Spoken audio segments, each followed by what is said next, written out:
کیا امریکہ ایران کے ساتھ جنگ میں ہار رہا ہے؟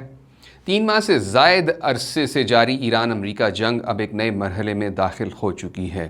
ایران کے حالیہ کویت پر حملوں نے ایک بار پھر یہ سوال کھڑا کر دیا ہے کہ کیا امریکہ اپنے جنگی اہداف حاصل کرنے میں کامیاب ہو سکا ہے؟ جنگ کے آغاز پر صدر ٹرمپ نے دعویٰ کیا تھا کہ ایک تیز اور فیصلہ کن آپریشن کے ذریعے ایران کے جوہری اور میزائل پروگرام کو ختم کر دیا جائے گا، لیکن 3 ماہ بعد بھی ایران نہ صرف مزاحمت کر رہا ہے بلکہ امریکی مفادات کو نشانہ بنانے کی صلاحیت بھی رکھتا ہے۔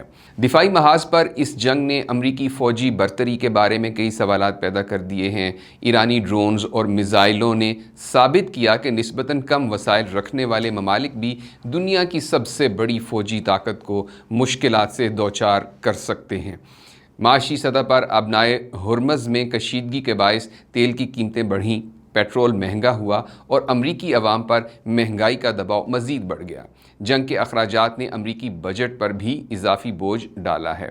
سیاسی طور پر بھی صدر ٹرمپ کو نقصان اٹھانا پڑا۔ مختلف سرویز کے مطابق ان کی مقبولیت میں نمایاں کمی آئی، جبکہ امریکی عوام کی اکثریت اس جنگ کے مقاصد اور نتائج کے بارے میں مطمئن نظر نہیں آتی۔ اگرچہ ٹرمپ انتظامیہ اب بھی دعویٰ کرتی ہے کہ ایران کی عسکری صلاحیتوں کو شدید نقصان پہنچایا گیا ہے، لیکن بنیادی سوال برقرار ہے۔ اگر جنگ کے بعد بھی ایران حملے کرنے کی صلاحیت رکھتا ہے تو کیا امریکہ واقعی اپنے مقاصد حاصل کر سکا ہے؟